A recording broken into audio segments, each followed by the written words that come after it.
Hello. Hello, അസ്സലാമു അലൈക്കും. വലൈക്കും സ്സലാം വറഹ്മത്തുള്ളാഹി. നൗഷാദ് ഹസൻ ഉസ്താദല്ലേ? അതെ, പറയ്. ഞാൻ എറണാകുളം ജില്ലയിൽ നിന്നാണ് വിളിക്കുന്നത്.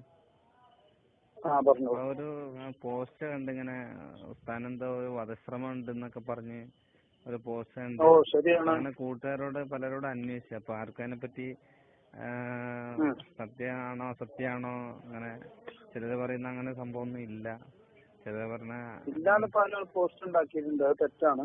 ഏഹ് മിനിയാന്ന് ഞങ്ങള് ശ്രീയമ്പതി കുത്തുബുല്ലാതെ അവരെ ആണ്ട് കഴിഞ്ഞ് വരുമ്പോ മഞ്ചേരി അടുത്ത് മുക്കുളത്തൂര് കോട്ടക്കാട് എന്ന് പറഞ്ഞ സ്ഥലത്ത് ഞങ്ങളൊരാളെ അവിടെ ഇറക്കാൻ വേണ്ടി പോയിരുന്നു. സുഹൃത്തിന്. ആരും ഉസ്താദ് ഒറ്റക്കായിരുന്നോ? കൂടെ ആരുണ്ടായിരുന്നോ? അല്ല, നമ്മളൊരാളെ ഇറക്കാണ്ട് ഞങ്ങൾ മൂന്നാളെ വണ്ടിയിലുണ്ടായിരുന്നത്. അതെ, കാറിലല്ലേ? കാറിലാണ്. രാത്രി നമ്മളാളെ രാത്രി ഏകദേശം 1 മണി ആയിട്ടുണ്ടാവും. അതെ. 1 മണിക്കാണ് സംഭവിച്ചത്. അപ്പൊ അവിടെ ഇറക്കി കൊടുത്ത് ഞങ്ങള് വണ്ടിയിൽ കയറുമ്പോ തന്നെ അവിടെ നിന്ന് 1-2 ആളുകള് അവിടെ ഇങ്ങനെ ഇരിക്കുന്നുണ്ട്.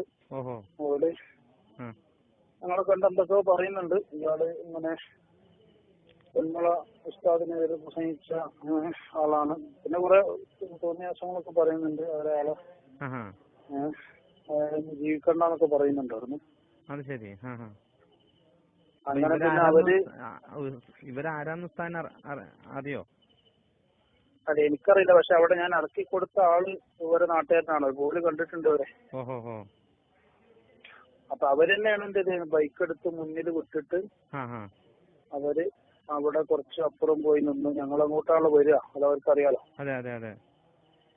അപ്പൊ ആ രൂപത്തില് ഞങ്ങള് പിന്നെ അങ്ങോട്ട് മുന്നോട്ട് പോയി കുറച്ചൊരു വളവ് കഴിഞ്ഞ് ഏകദേശം കുറച്ചൊരു ആളില്ലാത്ത സ്ഥലത്തെത്തിയപ്പോ ഇവര് പെട്ടെന്ന് പിന്നെ എന്തൊരു വണ്ടിയുടെ മുന്നിലേക്ക് അവര് ബൈക്ക് ക്രോസ് ചെയ്തിട്ടു. മറ്റു 2 ആളുണ്ട് ബൈക്കില്. വേറെ ആരൊക്കെ പരിസരത്തുണ്ട് തോന്നുന്നുണ്ട്. അങ്ങനെ പിന്നെ ശക്തമായ ജ്വരവും ഒരു ഇതൊക്കെ അസഭ്യങ്ങൾ വിളിച്ചിട്ട് എന്നെ കാണിച്ചാൽ വണ്ടി തുറക്കുന്നൊക്കെ പറഞ്ഞ് ശബ്ദമൊക്കെ ഉണ്ടാക്കിയിട്ടേ. അത് ശരി. രാത്രി 1 മണിക്ക്. അപ്പൊ പരിസരത്ത് വേറെ ആരും ഇല്ല. പിന്നെ എങ്ങനെ രക്ഷപ്പെട്ടെങ്ങനെ? പിന്നെ അങ്ങനെ വണ്ടി മുന്നോട്ട് എടുക്കാൻ വയ്യ. അപ്പം ബാക്കെടുക്കാൻ വേണ്ടി ശ്രമിച്ചു. റിവേഴ്സ് ഗിയറിലിട്ടിട്ട് ഇങ്ങോട്ട് മാറ്റാൻ ശ്രമിച്ചു. അപ്പൊ ഞാൻ തന്നെ ഡ്രൈവ് ചെയ്തില്ല. വേറെ ഒരാളും കൂടി വണ്ടിയിലുണ്ടായിരുന്നുള്ളൂ. അപ്പൊ നമ്മള് പിന്നെ ഇങ്ങോട്ട് ബാക്കോട്ട് എടുക്കുന്നു എന്ന് കണ്ടപ്പോ ഒരാൾ ബൈക്കിൽ കയറിയിട്ട് നമ്മളെ തുടരാന്നോണം ചെയ്തു. വണ്ടി ഒന്നും കൂടി അനക്കിയപ്പോ ഒരു ചെറിയ ക്യാപ്പ് അതിൽ കിട്ടി. അപ്പൊ അതിലൂടെ നമ്മൾ എന്ത് ചെയ്താണ് പെട്ടെന്ന് പോയി രക്ഷപ്പെട്ടതാണ്. കുറച്ച് സമയം നമ്മളെ പിന്നാലെ അവരുണ്ടായിരുന്നു. പക്ഷെ നമ്മളെ അവിടെ വേറെ സുഹൃത്തിന്റെ വീട്ടിലേക്ക് നേരെ പോയി അങ്ങനെ രക്ഷപ്പെടാണ്. അവരെ സംസാരവും അവരെ ഭാവങ്ങളും അവരെ അക്രമ ശൈലിയൊക്കെ കണ്ടിട്ട് ഒരു ശക്തമായ രൂപം തന്നെയാണ് അതിൽ കണ്ടത്. തീരുമാനം അല്ലേ? അത് പിന്നെ 1:30 സമയത്ത് അവർക്ക് എന്താ അവിടെ നോക്കുമ്പോ പിന്നെ അവരെ സംഘടനയുടെ നേതാക്കളാണെന്നൊക്കെ പറഞ്ഞു. വളരെ ഗൗരവമായിട്ട് കാണേണ്ട വിഷയം.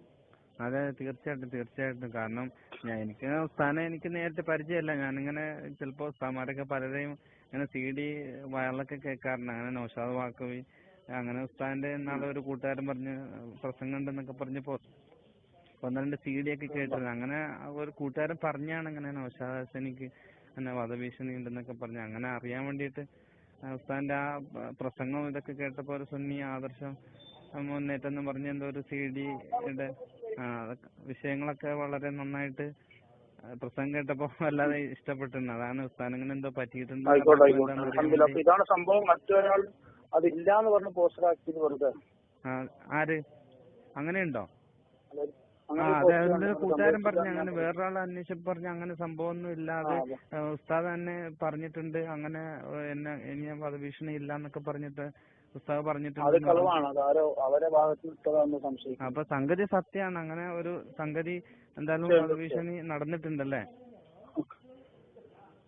പടച്ചോൻ സലാമത്താക്കട്ടെ. എന്തായാലും കാലം വളരെ മോശമാണ്. എന്തായാലും ഉസ്താദ് സൂക്ഷിക്കണം. ഇൻഷാ അല്ലാഹ് പടച്ചോൻ നമ്മളെ എല്ലാരും സലാമത്താക്കട്ടെ. ശരി എന്നാ ഉസ്താദ്, ദുആ ചെയ്യ്.